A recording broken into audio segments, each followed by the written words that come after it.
আসসালামু আলাইকুম। চলে আসলাম আরও একটা ৩ মিনিটের ভিডিও নিয়ে। আপনাদের যদি ভালো লাগে তাহলে আমার ভিডিওগুলো দেখবেন। এই যে আমি সকাল, সকাল রান্নার জন্য একটু চেষ্টা করছি আরকি। কি রান্না করব সেটাই চিন্তা করছি ফ্রিজের সামনে দাঁড়িয়ে। এত বেশি ভেজিটেবল আছে ফ্রিজের মধ্যে কোনটা রেখে কোনটা রান্না করব সেটাই চিন্তা করে পাচ্ছি না।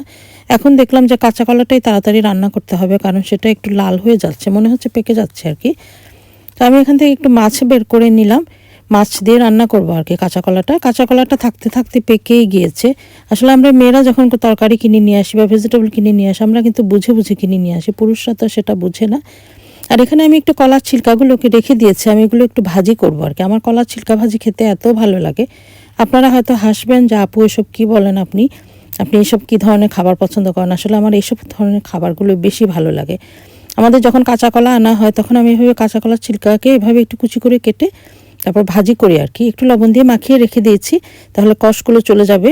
এসব জিনিস বাংলাদেশের জন্য অ্যাভেলেবেল হতে পারে, কিন্তু লন্ডনে এগুলো খুব বেশি রেয়ার জিনিস আমি বলবো আর কি। তাছাড়া আমি অনেক বেশি লাকি যে আমি ইস্ট লন্ডনে থাকি। লন্ডনে যখনই বাংলাদেশ থেকে বা অন্যান্য দেশ থেকে ভেজিটেবলগুলো এসে নামে, প্রথম সেই ভেজিটেবলগুলো আমাদের এখানেই চলে আসে আর কি। ইস্ট লন্ডনের শপের মধ্যে প্রথমেই আসে। তো এখানে আমি কাঁচা কলাটা রান্না বসিয়ে দিয়েছি। পেঁয়াজ কুচি দেওয়ার পর একটু আদা রসুন বাটা দিয়েছি। আদা রসুন বাটার সাথে কিন্তু আমি একটু কাঁচা জিরাও একসাথে ব্লেন্ড করে নিয়েছিলাম আর কি।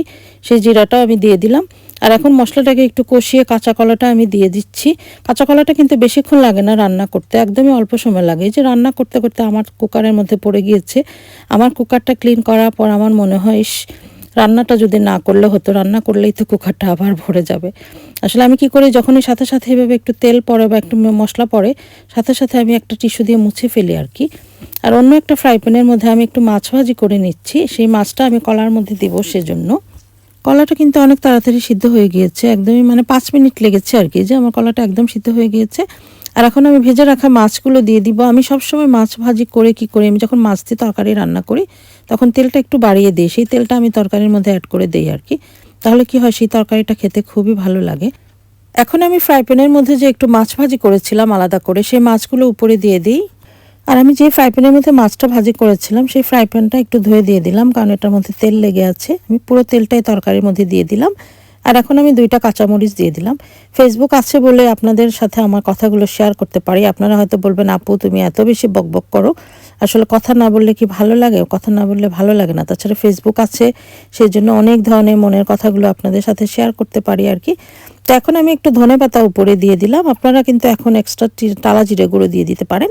আমার তরকারিটা প্রায় শেষের দিকে রান্না হয়ে গিয়েছে।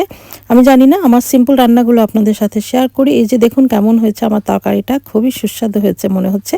সবাই ভালো থাকবেন। আল্লাহ হাফেজ।